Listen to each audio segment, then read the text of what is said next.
HTS के मुखिया ने इजरायली हमलों को लेकर नेतन्याहू को खुले तौर पर वार्निंग देते हुए कहा है कि अब सीरिया के भीतर इजरायली हमले बर्दाश्त नहीं किए जाएंगे।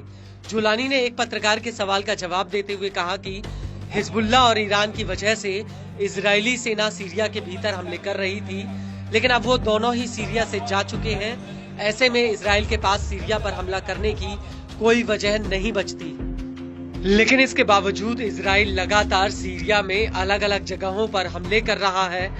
नेतन्याहू का बहाना है कि वो सीरियन आर्मी द्वारा छोड़े गए हथियारों को नष्ट कर रहा है, जिससे ये चरमपंथियों के हाथों में ना पड़े। इजराइल ने सबसे ज्यादा हमले सीरिया के लताकिया और टाटस में किए हैं। सैन्य रणनीति के लिहाज से ये दोनों ही प्रांत बेहद ही अहम है। आईडीएफ ने अपने हमले में टाटस को पूरी तरह से बर्बाद कर दिया है, लेकिन इतना सब कुछ होने के बावजूद इजराइल अभी भी नहीं रुका, बल्कि अब उसने टाटस पर इतना बड़ा हमला किया है जो एकदम परमाणु हमले के जैसा है।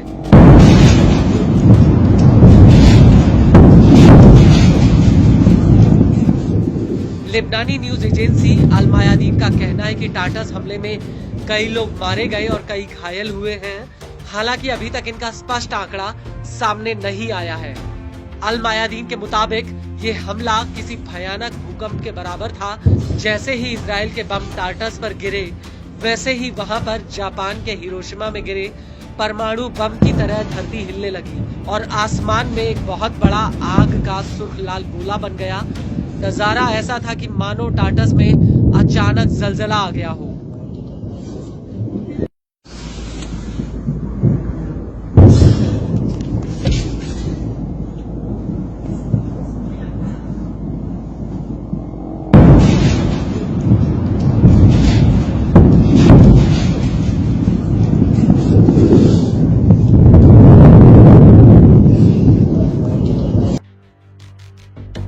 वही अल मायादीन का कहना है कि इजराइल ने पश्चिमी सीरिया में कई सैन्य अड्डों पर एक साथ हमला किया।